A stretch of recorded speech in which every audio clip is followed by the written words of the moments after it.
কিন্তু সব মারে আমরা বের করতে পারবো আর কেউ পারবে না, আমরা কেউ কেস করতে পারবো না। আমাদের লাইসেন্স আছে, সরকারের লাইসেন্স দিয়েছে আমাদেরকে সব ধরার জন্য। রাতের 11টা সব এটা বাড়িতে আইসে 30 কেজি সবাইকে বলে দিয়েছি, সব দেখো আমাদেরকে বলবেন কিন্তু তোমরা এরা মারবে না। মাঠপাড়া জাহালিয়াপাড়া নামক স্থানে রাত্রে একটি অজগর সাপ তার বাড়িতে প্রবেশ করার পরে সে সাপটি ধরে গ্রামের মধ্যে আবদ্ধ করে। সকালে আমাকে উত্তর সংবাদটি মোবাইলে জানানোর পর আমি আমাদের সিপিজি স্টাফ এবং আমাদের সদস্য আছে ঘটনাস্থলে পাঠাই এবং সাপটি ওখান থেকে উঠে নিয়ে আসি।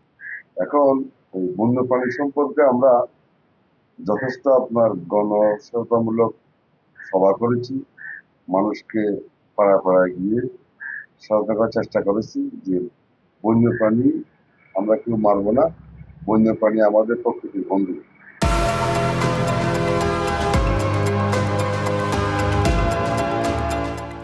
আমাদের জীব বৈচিত্র্য সংরক্ষণের ক্ষেত্রে বন্যপ্রাণী বিশাল ভূমিকা রয়েছে।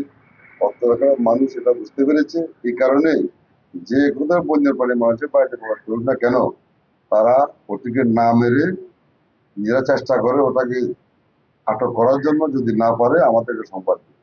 আমরা আমাদের যে যন্ত্রপাতি আছে সরঞ্জামাদি নিয়ে ঘটনাস্থলে আমরা যাই, আমাদের দুই একটি সদস্য আছে, সিভিল সদস্য আছে, আমরা মানুষকে বলে সক্ষম হয়েছি যে বন্যপ্রাণী মারা যাবে না, বন্যপ্রাণী আসলে আমাদের খবর দিই।